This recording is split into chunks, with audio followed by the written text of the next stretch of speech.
Hi welcome to my channel. నేను మీ Nani. Orange ఎప్పుడు release one of the biggest disaster నేను Telugu film industry గారు ముద్రేసుకున్న cinema ఇప్పటికి ఒక 4 సార్లు రిలీజ్ చేసి ఉంటారు. రిలీజ్ చేసిన ప్రతిసారి కూడా జనరేషన్స్ మారుతున్నాయి కానీ సినిమాకి వచ్చే అప్లాజ్ మాత్రం మారట్లేదు భయ్య.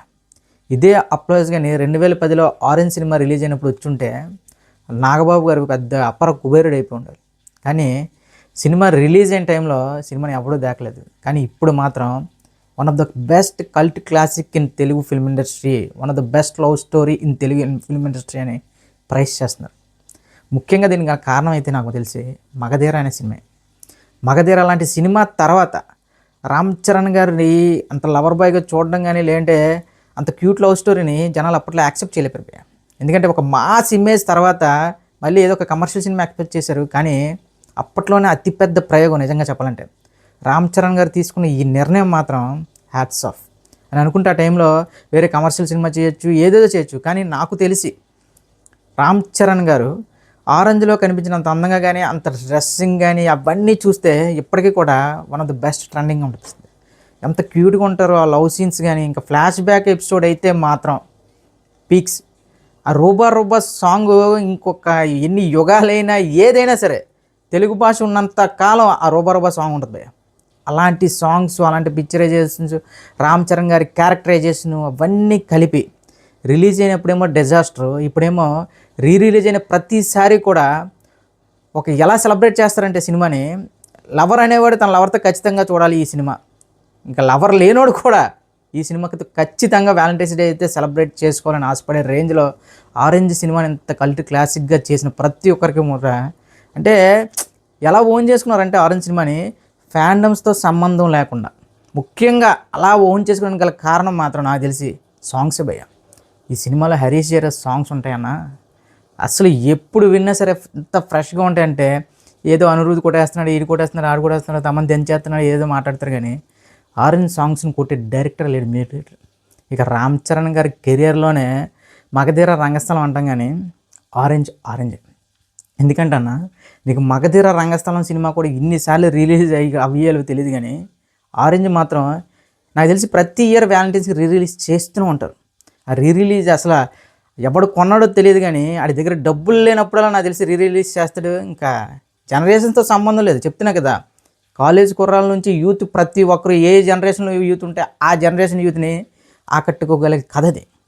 ప్రేమ కొంతకాలమే అనేది కాన్సెప్ట్ ఏదైతే ఉందో వినడానికి అప్పట్లో ఎవడ యాక్సెప్ట్ చేయలేదు. కానీ అదే రియాలిటీ అని ఈరోజు జనం యాక్సెప్ట్ చేశారు. చూడండి, ఒక డిజాస్టర్ సినిమా రిలీజ్ అయితే ఈ రేంజ్ సెలబ్రేషన్స్ ఇంకో హీరో ఎవడైనా పెడితే మాత్రం వాడికి లైఫ్ స్టైల్ సెటిల్మెంట్ చేయొచ్చు. నిజంగా ఇంకా రామ్ చరణ్ గారు నిజంగా ఎంత అదృష్టవంతులు అంటే యాక్షన్ సినిమాలకు వస్తే మగధీర, ఇంకా యాక్టింగ్ పరంగా మాట్లాడదామంటే రంగస్థలం, లవ్ స్టోరీ అంటే ఆరెంజ్. చూడండి ఏ హీరోకి దొక్కుతాయి ఇలాంటి సినిమాలు, చెప్తున్నాయి కదన్నా. అని ఇంకొన్ని 100 మగధీరాలు చేయొచ్చు, 100 రంగస్థలాలు చేయొచ్చు, ఇంకా రాబోతున్న 100 పెద్దలు చేయొచ్చు. కానీ ఆరెంజ్ లాంటి సినిమా మళ్ళీ రామ్ చరణ్ గారు చేయలేరు. ఎందుకంటే ఇప్పుడు ఆయనకున్న ఇమేజ్ కానీ అవి కానీ ఇవి కానీ కష్టం అన్న. కొన్ని సినిమాలు ఒక్కసారే, కొన్ని అద్భుతాలు ఒక్కసారే జరుగుతాయి. అలా జరిగిన అద్భుతమే ఆరెంజ్ సినిమా.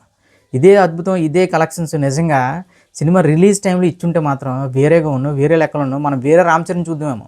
కానీ అప్పుడు డిజాస్టర్, చాలా పెద్ద డిజాస్టర్. అసలు ఈ సినిమా ఎలా ఓకే చేశారు అనే విషయాల గురించి మాట్లాడుకుంటే ఫస్ట్ ఈ నరేషన్ని పవన్ కళ్యాణ్ గారు విన్నారట. మగధీర లాంటి సినిమా తర్వాత అసలు మన రామ్ చరణ్ గారు ఎలాంటి సినిమా చేస్తే బాగుంటుంది అది అంటే పవన్ కళ్యాణ్ గారు ఇచ్చిన సజెషన్ మేరకు ఒక యూత్ఫుల్ ఎంటర్టైన్మెంట్ చేయి, ఒక లవ్ స్టోరీ చేయని చెప్పిన మాటకి కట్టుబడి ఫస్ట్ ఈ స్టోరీ మొత్తం కళ్యాణ్ గారు విని ఈ సినిమాని ఓకే చేయించారంట రామ్ చరణ్ గారు. ఆ తర్వాత అందులో స్టైలింగ్లో కానీ రామ్ చరణ్ గారు లుక్ విషయంలో కూడా కళ్యాణ్ గారు చాలా కేర్ తీసుకున్నారనే విషయాలు చాలా వరకు ఎవరికి తెలియదు. కానీ రామ్ చరణ్ గారు కళ్యాణ్ గారు కలిసి చేసిన సినిమా, బ్యాక్ బోన్గా ఉండి చేయించిన సినిమా కళ్యాణ్ గారు, ఈ సినిమా రామ్ చరణ్ గారికి. ఇది చాలామంది యాక్సెప్ట్ చేస్తారు, యాక్సెప్ట్ చేయవచ్చు. కానీ ఇది నిజం. నాకు ఇప్పటికీ గుర్తే ఆరెంజ్ క్యాసెట్, ఆరెంజ్ సీడీ కొని ఫస్ట్ ఇంకా కుర్రలు వినేటప్పుడు ఫస్ట్ సాంగ్ హలో రామ్ అంటూ వచ్చేస్తావా, అది వినగానే ఏంట్రేది అమ్మ ఏదో అని. తర్వాత రూబా ఎప్పుడైతే ఇంకా లిరికల్ ఆ సాంగ్ ఎప్పుడైతే ప్లే చేసి విన్నామో సీడీ ప్లేయర్లో ఇప్పటికీ గుర్తుపోయా. అప్పుడే ఒక ఫీల్, ఏమో ఓలా ఓలాలా ఫస్ట్ సాంగ్, తర్వాత ఏమో నేను నువ్వంటూ, తర్వాత రోబా, హలో రమ్మంటూ వచ్చేస్తావా, ఇంకా చిలిపిగా చూస్తావాలా, ఇంకా ఏంటి ఆ సాంగ్స్ ఆల్బమ్ అసలు అమ్మ బాబాయ్ విన్ వెంటనే ఇదేదో ఒక తొలి ప్రేమ రేంజ్ వెళ్ళిపోద్దురా సినిమా, తొలి ప్రేమకు మించి ఆడిద్దిరా సినిమా, తొలి ప్రేమ మర్చిపోతారు జనాలు అనే రేంజ్లో ఫిక్స్ అయ్యాం. కానీ థియేటర్లో కూర్చున్నప్పుడు ఎందుకో తెలియదు భయ్య, మనం కనెక్ట్ అయ్యలేకపోయాం, ఆ టైంలో కనెక్ట్ కాలేకపోయాం. ఎందుకంటే ఏంటి లవ్ అంటాడు, వస్తాడు వెళ్తాడు, మెయిన్ జెనీలియా క్యారెక్టర్ దగ్గర భయ్య మనం డిస్కనెక్ట్ అవుతాం. ఆమె మరీ ఓవర్ చేస్తున్నట్టు అనిపిస్తుంది యాక్చువల్లీ ఆవిడ యాక్టింగ్ కానీ అవన్నీ. నాకైతే రామ్ చరణ్ గారు బెస్ట్. ఇంకా చెప్తున్నా కదా సీన్స్ అంటే మాత్రం సెకండ్ హాఫ్లో ఆ టీనేజ్ కుర్రా నుంచి ఆ రోబా రోబా సాంగ్ పడిన వరకు లుక్స్ పరంగా కానీ యాక్టింగ్ పరంగా కానీ రామ్ చరణ్ పీక్స్ అంటే పీక్స్. ఏం ఎలా ఉంటాడు భయ్య అసలు అమ్మ. నాకు ఇప్పటికీ గుర్తు ఆ వ్యాన్ మీద నుంచి అలా జంప్ చేసుకుంటూ వెళ్ళి బాల్కనీలో అమ్మాయికి ప్రపోజ్ చేయడం, ఇంకా వేరే లెవెల్ సీన్స్. అంటే అప్పటి వరకు కూడా సూర్య సన్న కృష్ణ సీన్స్ బాగా అప్లాజ్ లవ్ సీన్స్కి, దానికి మించి ఆ ఎపిసోడ్ మొత్తం ఉంటుంది.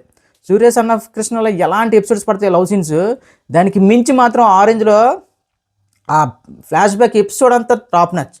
అందుకనేమో ఇప్పుడు ఈ జనరేషన్ ఈ సినిమాని ఎంతలో ఓన్ చేసుకుంటారంటే, సినిమా ఎప్పుడు రిలీజ్ అయినా సరే ఫస్ట్ ఇప్పుడు నాకు ఈ 4th టైం 3rd టైం అనుకుంటా రిలీజ్ చేయడం. ఫస్ట్ ఓన్లీ జనరల్ షోస్ అంటే అంటే రెగ్యులర్ షోస్ కాకుండా 8 గంటల షోస్ ఎర్లీ మార్నింగ్ చేశారు. అనూహ్యమైన స్పందన చూసి ఇప్పుడు శనివారం ఆదివారం కూడా రెగ్యులర్ షోస్ కూడా పడ్డాయి. ఎస్, రిలీజ్ సినిమాల వల్ల కొన్ని చిన్న సినిమాలైనా హనీ కానీ శ్రీ చిదంబరం కానీ మంచి సినిమాలు, మంచి టాక్ వచ్చిన సినిమాలు, వాటికి కొద్దిగా డ్రాప్స్ పడతాయన్నమాట వాస్తవమే.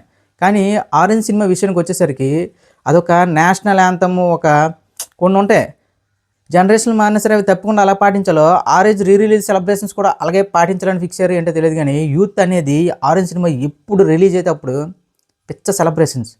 సింగిల్గా ఉన్నా సరే, రిలేషన్లో ఉన్నా సరే, రిలేషన్ బ్రేకప్ అయిన వాడైనా సరే, కొత్తగా రిలేషన్ స్టార్ట్ చేద్దాం అనుకున్నవాడు సరే, ఎవడైనా సరే ఈజీగా కనెక్ట్ అయ్యే సినిమా ఆరెంజ్.